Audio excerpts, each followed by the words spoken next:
Anha biz häzir Gözel paýtagtymyz Aşgabat şäheriniň Atatürk köçesiniň ähli amatlıklar döredilen ýaşaýyş jaýynyň arka tarapyndan surata düşürýär.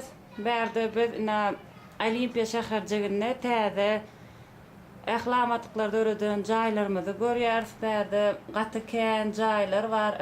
Sewda merkeziniň binasy görkezlen. Bärde bolsa 30-njy orta mektebimiz ýerleşen.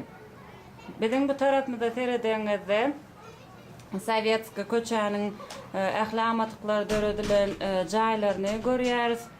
Paýtagtymyz gözel, gaty owadan.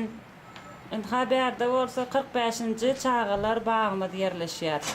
Şu Atatürk köçesinde 3 tane domda ýaşaýan çağajyklarymyz üçin hemme mümkinçilikler döredilen çağalar bagymyz ýerleşen ştaýda.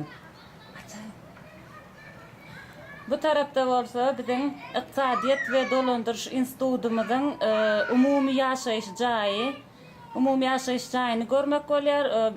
Iqtisadiýet we Dolandyrış institutumyz bärden görnen ok, bärde diňe olaryň sport merkezleri var, sport oýnaýan ýerleri, plaşatkalary, umumy ýaşaýyş jaýlaryny görmek bolýar. Bu aşağıdaki sport meydança olsa bu ýaşaýyş jaýyna ýaşaýan ähli adamlar üçin niýetlenen. Bu taýdaky meydança bolsa çağalar üçin oýnamany meydança.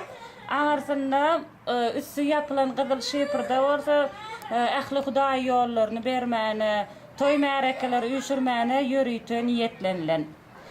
Bu domyň bu gapdalyna da hem sport meydançasy niýetlenen ähli şu ýaşaýan ýaşaýjylaryň çağajyklaryny, top oýunlaryny oýnamak üçin ähli amatlyklar döredilen.